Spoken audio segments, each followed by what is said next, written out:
Apa peran penting serikat pekerja dalam memastikan hak-hak pekerja buruh ini terlindungi, Pak? Nah itu kalau misalkan untuk ke BLK komunitas ini gimana sih untuk daftarnya mungkin Pak? Kami memang ingin Hari Buruh itu kita simpulkan memang kita harus punya peran, serikat pekerja juga punya peran kepada masyarakat.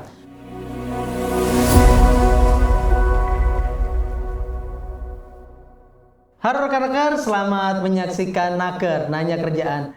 Pada program kali ini kalian bisa bertanya terkait apapun masalah ketenagakerjaan dan kita akan hadirkan ahlinya.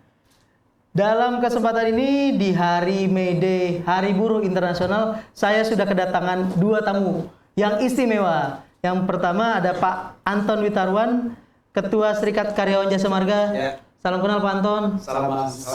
Sehat Bang? Alhamdulillah. Kita manggilnya bukan Bang kali ya? Bung kali ya? Bung aja. Bung aja kali ya?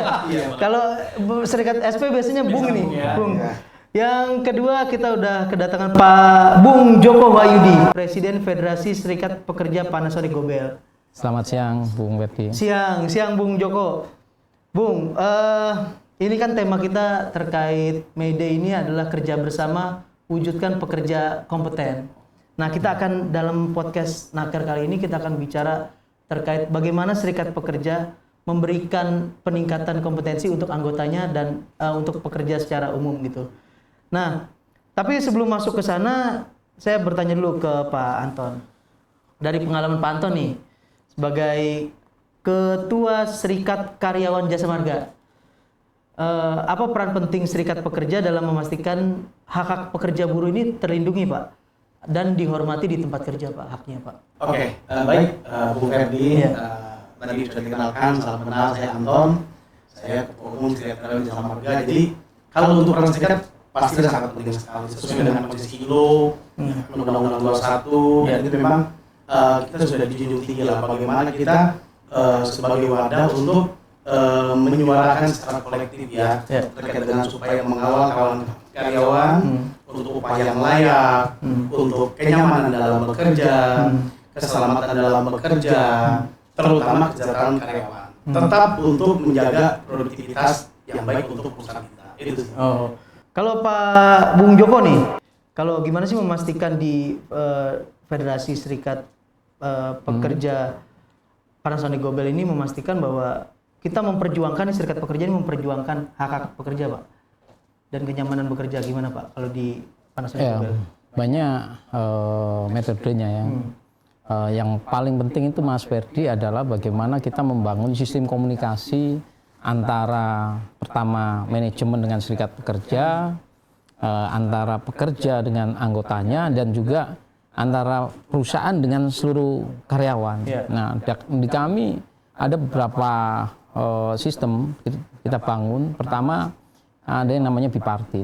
Bipartit itu komunikasi yang secara reguler, baik ada masalah ataupun tidak ada masalah kita ketemu. Di situ kita bisa diskusikan apa yang terjadi, persoalan yang dihadapin perusahaan yang paling update gitu, ataupun juga kendala-kendala yang dihadapin perusahaan. Nah, kita bisa saling merespek, bisa saling bertukar informasi ataupun bertukar ide untuk melakukan perbaikan. Juga komunikasi yang dilakukan antara perusahaan dengan karyawan. Itu setiap bulan di kami ini ada namanya apel besar. Apel besar, Pak? Apel besar. Libatin siapa aja tuh, Pak? Itu semua karyawan. Jadi di situ Presiden Direktur itu menyampaikan bagaimana pencapaian hasil usaha ke seluruh karyawan. Apa kendala-kendala yang sekarang sedang dihadapi, apa yang sudah dicapai gitu. Termasuk misalkan tentang kalau ada kecelakaan kerja. Dan hebatnya itu bukan hanya apel, Mas Ferdi. Di kami itu apel itu bertepatan dengan tanggal 17. Jadi di dalam apel itu sekaligus mengibarkan bendera, membaca Pancasila. Ya seperti halnya apel-apel waktu kita masih sekolah itu. Dalam rangka apa? Dalam rangka membangun nasionalisme, karena pekerja itu pada hakikatnya juga kan mengabdi pada negara melalui industri. Berarti apel besar itu di tanggal 17 setiap bulan? Tanggal 17 setiap bulan. Setiap bulan? Setiap menarik bulan. banget ini. Ya, boleh nanti sekali-sekali bisa datang. Oh, bisa. Dan karyawan bergantian menjadi petugas upacara. Jadi setiap karyawan tuh Kalau ditunjuk jadi pengibar bendera harus bisa, dan memang dilatih dulu sih, jadi pemimpin upacara seperti itulah. Jadi tapi menarik Pak, dengan adanya serikat pekerja ini sangat membantu aja, membantu untuk mewujudkan keadilan. Tapi mungkin nggak sih kalau menurut Bung berdua nih, hubungan industrial harmonis itu tercapai tanpa adanya serikat pekerja? Kalau Bung Joko gimana? Kalau menurut saya, kalaupun itu tercapai, sifatnya semu kalau menurut saya. Tidak sustain gitu. Yang kita harapkan kan hubungan harmonis ini sustain, berkelanjutan. Ya, jadi sistemnya ya memang idealnya dengan serikat pekerja. Kenapa? Ya, karena serikat pekerja yang representatif, yang kuat, yang dipercaya oleh perusahaan ini bisa menjadi salah satu alat manajemen untuk menyatukan pemikiran di dalam bekerja, khususnya terkait dengan sumber daya manusia. Kuncinya sekali lagi adalah komunikasi, itu sangat penting dalam hubungan industrial. Gitu. Kalau penting bagi kuncinya itu ya, Bung ya. Kalau kuncinya adalah komunikasi. Nah, kalau menurut Bung Anton mungkin nggak? Kalau untuk bicara mungkin nggak mungkin itu mungkin aja. Tapi kan sepakat yang disampaikan oleh Bung Joko tadi ya, Bung Ferdi, bahwa memang contohnya kayak di saya ini di Jasa Marga nih, itu kebetulan ya alhamdulillah memang selama saya memimpin dan memang dari sebelumnya itu hubungan sangat harmonis. Karena memang betapa peran serikat itu memang sangat penting dalam rangka untuk komunikasi dua arah. Karena serikat ini kan sebagai media, sebagai wadah untuk bisa berkomunikasi terkait mungkin kes-kes yang ada atau seperti apa. Kuncinya satu yang tadi disampaikan oleh komunikasi. Dan kita sepakat itu. Apalagi saya di BUMN ya, saya di BUMN juga, ya pasti kita menjaga budaya alat kita bersama, ya kan, dan juga kita juga selalu berkomunikasi dengan baik, minimal dengan para BOD, dan kita tuh biasanya ada satu momen-momen misalnya dalam satu tahun itu kalau di saya tuh ada namanya HUT serikat pekerja di Jasa Marga, itu setiap tahun tuh. Itu kita undang tuh dari komisaris utama sama direktur utama, semua jajaran tuh ada dari BUMN manajemen itu untuk menunjukkan saling percaya, ya kan, dari saya dari sisi serikat karyawannya kita merayakan, dari sisi manajemennya selalu mensupport. Tujuannya apa sih? Jadi SP atau serikat karyawan dengan manajemen ini dua wadah yang berbeda tapi dengan satu tujuan yang sama. Karena kami ini adalah mitra. Jadi saya juga berharap bahwa kita ini adalah part of solusi, bukan part of counter. Jadi selalu yang ditanamkan kita yang disampaikan oleh Bung Joko pasti kita sama nih Bung Joko. Iya benar. Ya buat apa kalau misalkan memang permasalahan ini bisa kita selesaikan melalui wadah yang sudah ada.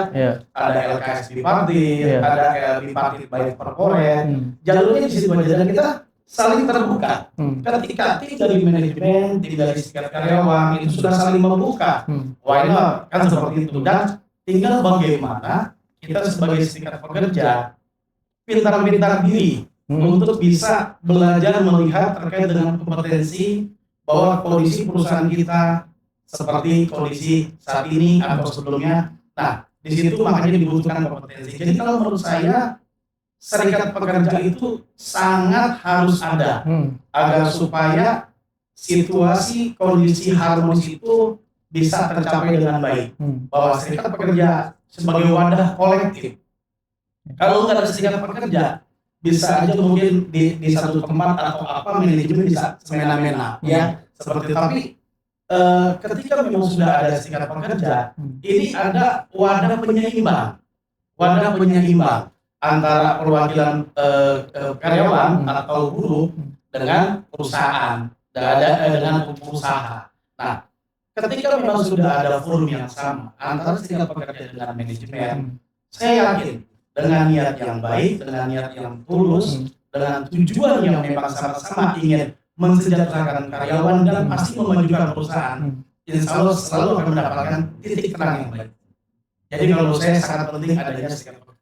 Bung, tadi menarik banget Bung, kita bicara masalah serikat pekerja memang harus ada. Tapi kan si serikat pekerja punya tuntutan, pengusahanya juga punya tuntutan. Kadang kan ada yang berbeda nih pasti nih. Nah, Bung berdua punya tips nggak sih gimana cara komunikasi yang efektif agar ini jadi satu nih gitu. Nah, mungkin bisa menginspirasi serikat pekerja yang lain nih. Cara komunikasinya seperti apa? Oke, Bu Anton. Oke, baik, Bu Ferdi. Kalau di kami ini, jadi kami biasanya selalu mengedepankan itu bertemu. Jadi jujur aja, saya selama saya jadi ketua umum Serikat Karyawan Jasa Marga, saya tuh nggak pernah bersurat. Satu surat pun ke manajemen saya nggak pernah bersurat, tapi saya datangi beliau. Jadi saya japri beliau, saya datangi ke ruangannya. Dari situ baru tuh komunikasi berdua, ngobrol berdua, ya kan, membuka kondisi yang baik. Dan akhirnya dilanjut itu dengan adanya forum-forum yang resmi yang internal kita. Kan kita tuh kan ada LKS bipartit, ada yang saya sampaikan kan ada bipartit semuanya. Jadi kalau menurut saya sih selama memang tujuan kita ini itu saya bilang tadi bahwa serikat ini adalah part of solusi, bukan part of counter. Kalau kita tanamkan diri kita nih, serikat pekerja sebagai part of counter itu nggak bakal ketemu terus. Tapi kalau kita adalah part of solusi, ketika perusahaan dalam kondisi yang memang kondisi seperti, mohon maaf, seperti kayak kemarin di tahun 2019 ada COVID, segala macam. Kalau kita part of solusi, pasti kita memahami hal tersebut. Memahami bukan berarti bahwa memang kita lepas seperti itu, enggak. Tapi di situ tetap didiskusikan.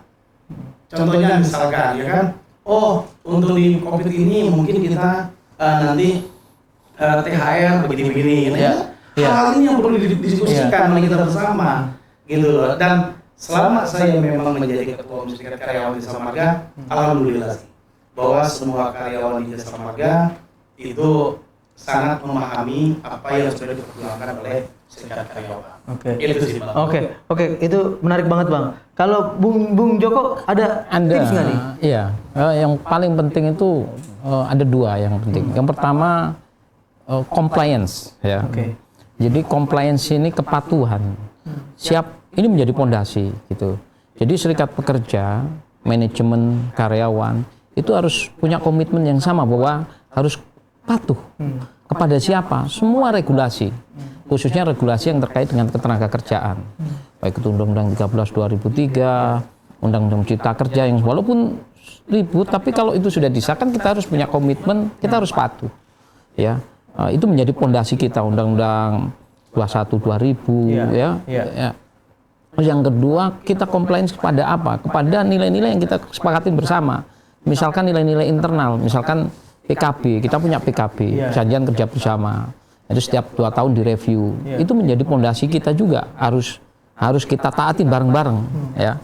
Ada bipartit, hal-hal yang sudah kita sepakatin ataupun kita pahami bersama, ya nilai-nilai itu kita jaga. Berikutnya adalah obligasi, ya, kewajiban, tanggung jawab. Masing-masing punya tanggung jawab. Apa yang tanggung jawabnya? Tentu dari karyawan harus punya kompetensi yang mencukupi. 3 hal yang paling penting. Pertama, mereka harus punya skill yang dibutuhkan di dalam perusahaan dan terus harus lakukan update gitu ya. Yang kedua, mereka juga kita harus bisa mendorong karyawan untuk punya pengetahuan yang cukup gitu ya. Yang paling penting ini, yang kadang-kadang kita lupa, pinter nggak cukup ya. Yang paling penting itu sebenarnya adalah attitude, sikap gitu ya. Dan ini menjadi modal kompetensi yang penting buat karyawan, buat anggota yang kita dorong. Jadi manajemen sendiri kita dorong untuk memberikan pengembangan sumber daya manusia yang bagus. Ya, bagaimana pelatihannya, dan termasuk juga di dalamnya adalah tanggung jawab untuk memberikan kesejahteraan. Dan sehingga tanggung jawab ini akhirnya setiap keputusan yang diambil, baik itu keputusan yang sifatnya kesepakatan dengan serikat pekerja ataupun yang tidak, itu berbasis adil, fairness. Jadi dengan compliant, tanggung jawab dan fairness ini, insya Allah sih ketenangan dalam bekerja dan berusaha itu akan kita dapatkan. Sustainability dari pekerja ataupun bekerja itu akan berkelanjutan gitu. Gitu. Tapi Bang Joko tadi bilang terkait masalah kompetensi dan keterampilan. Nah, pas banget sama tema Mayday kita kali ini, Bung. Tagline kita kan Mayday is Terampil Day. Wah, keren. Nah, itu, Bung. Kalau di FSPPG nih, ya kan dan menurut data kami ada BLK, Balai Latihan Kerja Komunitas nih, Bung. Bisa diceritain, Bung, gimana terbentuknya kemudian untuk manfaatnya untuk pekerja atau untuk masyarakat sekitar seperti apa, Bung? Nah, pertama kita menyadarin bahwa serikat pekerja harus punya kebermanfaatan. Kami sendiri dari Panasonic Gobel punya filosofi, falsafah yang kita pegang benar. Pertama adalah falsafah tentang pohon pisang. Itu falsafahnya almarhum Pak Gobel. Itu menyampaikan bahwa kita harus bermanfaat, seperti halnya pohon pisang. Pohon pisang itu kalau kita lihat kan semuanya bermanfaat, mulai daun, akar semuanya ketepoknya, apa itu batangnya buat wayang. Sama falsafah yang ada di Panasonic yang Konosuke Matsushita sampaikan itu air mengalir. Air itu memang sangat sesuatu yang penting buat kehidupan. Nah, kami pun serikat pekerja memegang falsafah itu. Kami harus bisa memberikan kebermanfaatan kepada masyarakat, kepada anggota, bahkan kepada negara kita gitu. Nah, kita tahu bahwa Indonesia ini sekarang kan sedang surplus demografi, bonus demografi. Ini peluang, tapi kita juga tahu juga bahwa kita defisit lapangan kerja, Bu. Nyari kerja susah, ya kan? Ada macam-macam lah, katanya link and match-nya nggak bagus, keterampilannya juga masih harus banyak diperbaiki, investasi kurang dan seterusnya. Tapi kita ingin tahu apa sih peran kita. Kita ingin memberikan peran yang nyata, yang kecil tapi ya minimal dapat. Nah, kita melihat ada peluang di bidang teknik pendingin, Bu. Kebetulan kami ini memproduksi AC gitu ya. Iya, Panasonic kan biasanya AC tuh. AC. Nah, ini peluangnya besar. Karena AC itu setiap 4 bulan harus dibersihin supaya hemat energi, bisa kinerjanya maksimal. Nah, setiap tahu kan Bung Ferdi kalau bersihin AC berapa bayarnya? Wah, lebih dari 100 lah. 100 ya. Padahal AC yang terpasang itu menurut survei tahun 2019 itu 25 juta, Bung. Bayangin, banyak banget. 25 kali 3 kali servis tahun 75 juta kali 100.000 berapa triliun tuh? Itu baru bersih-bersih. Belum dari aspek instalasi. Nah, kita mengambil momentum itu agar memberikan kesempatan kepada mereka selain kami bisa melatih kompetensi anggota kami yang bekerja di pabrik AC, kami juga bisa memberikan keterampilan juga ke masyarakat umum. Sampai sekarang kalau boleh tahu, Bung, berapa yang kita yang dilatih berapa tuh, Bung? Sampai sekarang sudah 8.800 berapa ini saya contek ya dulu ya. 8.883, Bung. Banyak banget. Pembangunan di tahun 2000 kami diresmikan BLK kami oleh Bu Menteri Bu Ida Fauzia tanggal 4 Mei bertepatan Hari Buruh juga karena saat itu 1 Mei ada acara yang kita akhirnya molor 4 Mei tahun 2021. Jadi kami memang ingin Hari Buruh itu kita simpulkan memang kita harus punya peran, serikat pekerja punya peran kepada masyarakat khususnya di bidang keterampilan. Berarti 3 tahun itu 8.847. Oke. Banyak banget. Ya lumayan. Ada dari guru-guru, ada dari anggota kita itu 1.000 lebih, ada dari masyarakat umum yang memang baru lulus dan belum mendapatkan kerjaan, ingin mendapatkan keterampilan agar bisa wirausaha. Mereka itu hampir 2.000 lebih. Jadi totalnya itu 8.847. 8.847. Wow, banyak banget. Ya, alhamdulillah.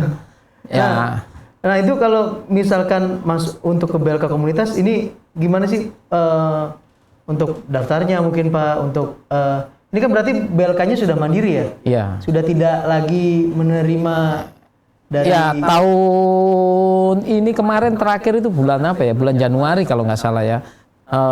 Setiap hari ada pelatihan. Setiap hari ada pelatihan.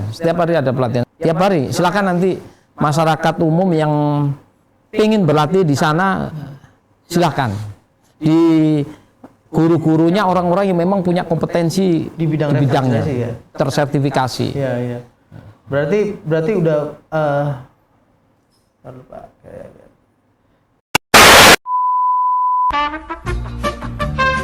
jadi berarti BLK komunitas ini sudah mandiri ya kalau dibilang? Ya relatif sudah mandiri lah. Artinya kalaupun pemerintah tidak memberikan paket Pelatihan. Apa pelatihan ya kita sudah kan pakai pelatihan dari pemerintah itu cuma 2 kali ya, kita 8.000 sekian. Udah banyak sekali Sudah Pak itu banyak, berarti. ya, udah banyak. Pak, Bang Hadi menarik tadi bidang kompetensi. Kalau di Jasa Marga ada peningkatan kompetensi internal atau sejenis itu seperti apa Pak? Iya, karena memang kan bisnis kita kan berbeda ya antara Gopel dengan Iya. Jasa Marga. Jasa Marga kan memang pengusaha jalan tol ya, Iya. dan memang ada beberapa bisnis. Jadi kalau di kita ini kita memang ada semacam kayak learning institusi.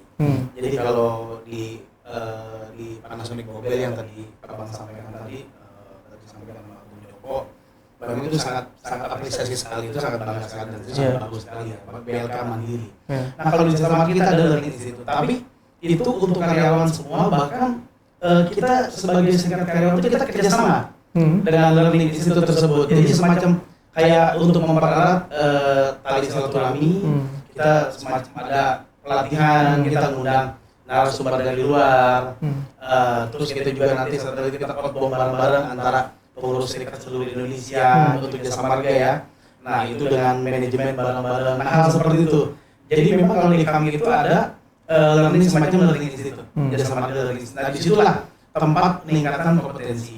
Jadi semacam kayak pelatihan bersertifikat, terus juga ada semacam kayak kursus, terus semacam kayak webinar itu bagian dari strategi untuk peningkatan kompetensi karyawan. Kalau di Dan kita ada di dalamnya. Ya kalau di kami kayak korpu gitu ya, corporate Jadi university korpunya. ya. Jadi corporate university Iya. Jasa Marga itu di learning institute. Learning Institute. Iya.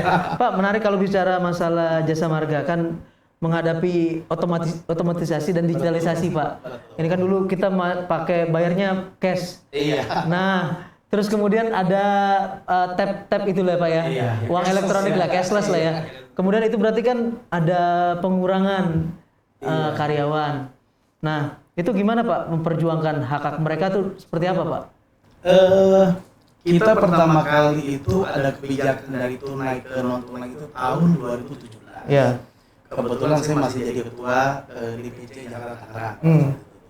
Dan alhamdulillah kita bisa berjalan dengan baik. Karena pertama ini adalah kebijakan. Ya kan ini adalah satu kebijakan, satu tantangan buat kita. Nah, di Serikat Karyawan Jasa Marga, jadi kita ada beberapa konsep terkait dengan otomasi tersebut ya, terkait dengan nah disinilah kita bertransformasi nih. Jadi kalau di kita, jadi kita kerjasama dulu dengan mitra kita dengan Jasa Marga, kita semacam ada pelatihan. Jadi pelatihan itu namanya crash program, yang mana mungkin dulu semboyannya tuh kita dari belalang menjadi kupu-kupu. Jadi teman-teman yang di operasional, karena kan berdampak tuh di operasional tuh.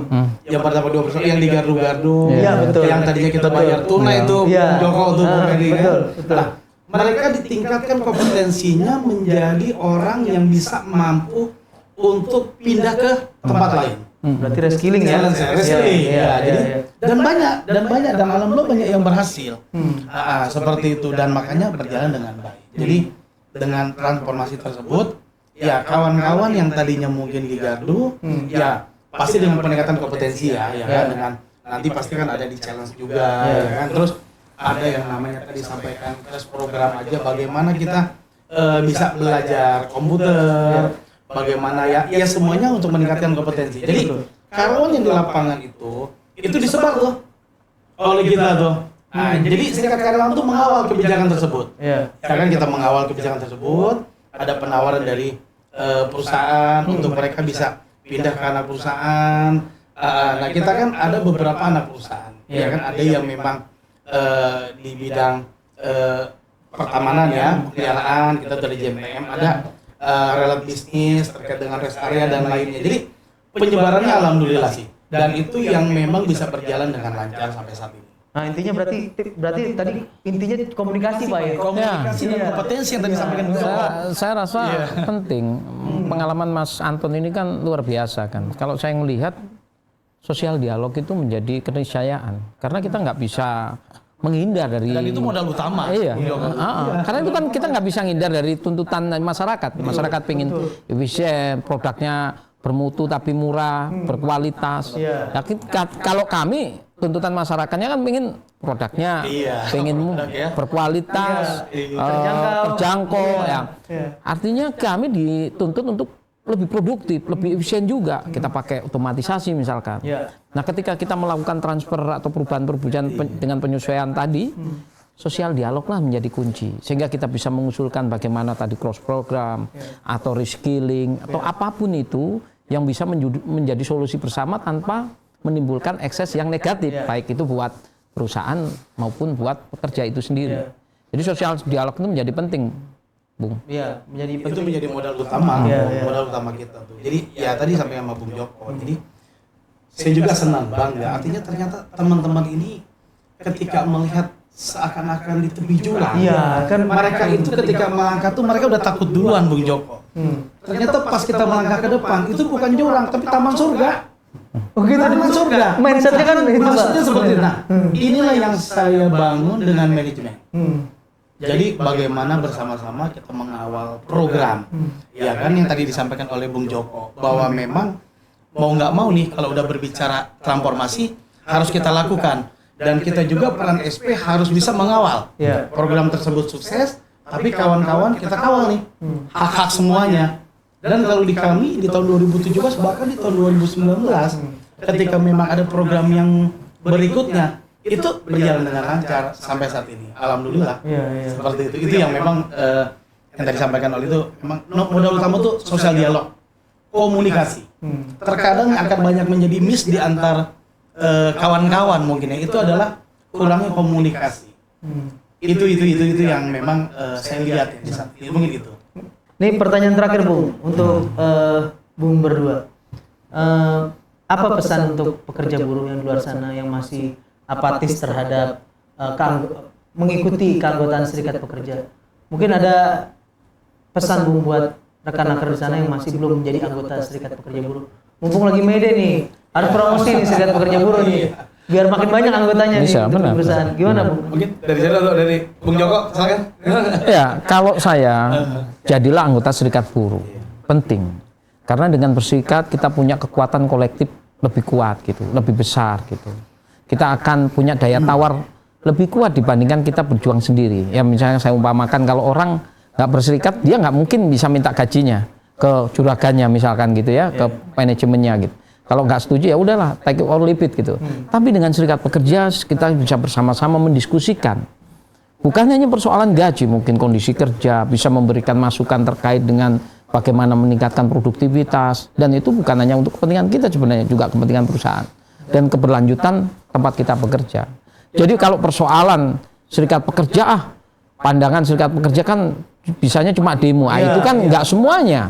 Contoh misalkan tadi Mas Anton, kami juga punya serikat pekerja bisa membantu 8.800 orang yang tidak beruntung untuk bisa punya keterampilan. Banyak sekali serikat-serikat pekerja saya rasa di sini yang juga punya nilai-nilai ideologis yang besar. Ya kalau ada persoalan kekurangan ya mari kita perbaiki bareng-bareng.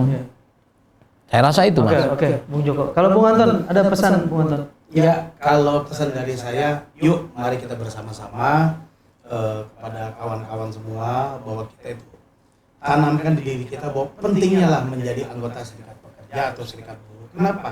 Yang tadi disampaikan oleh Bung Joko bahwa kekuatan, wadah kekuatan kolektif untuk bisa menyampaikan permasalahan, keluh kesah dan lainnya itu melalui serikat pekerja. Kalau tanpa adanya serikat pekerja, yang tadi disampaikan oleh Bung Joko juga, saya sempat bahwa nggak bisa kolektif. Bisa aja kalau misalkan udah kamu teken atau kamu seperti apa. Nah ini jangan sampai ini terjadi, apalagi di kondisi sekarang yang memang kita sudah sangat harmonis ya antara pemerintah mungkin dengan serikat pekerja. Jadi yang saya sampaikan tadi bahwa pentingnya berserikat, yuk kita sama-sama bergabung menjadi satu demi kekuatan dalam kolektif berkomunikasi minimal di perusahaan tempat kita bekerja masing-masing. Mungkin itu dari saya. Oke, terima kasih Bung berdua nih. Mungkin kita punya tagline Mayday nih, Bung nih. Jadi untuk penutupnya kita Mayday is Travel Day gitu ya, Bung ya. Oke. Demikian rekan-rekan, semoga bisa menginspirasi kamu semua Dan kalau kamu masih punya pertanyaan terkait sorry, ulang lagi.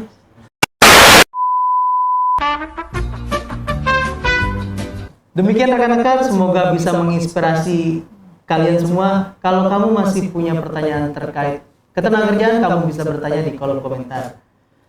Terima kasih Bung berdua udah bisa mampir ke Nanya Kerjaan kali ini. Terima kasih Mas Ferdi. Saya Ferry Ferdiansyah dan Bung Anton dan Joko Wayudi. Bung Joko Wayudi. Kita dalam rangka 1 Mei 2024 May Day, kita sama-sama teriakan tagline. Tahan dulu Pak, sabar. Oke. 1, 2, 3. May is Ramping Day.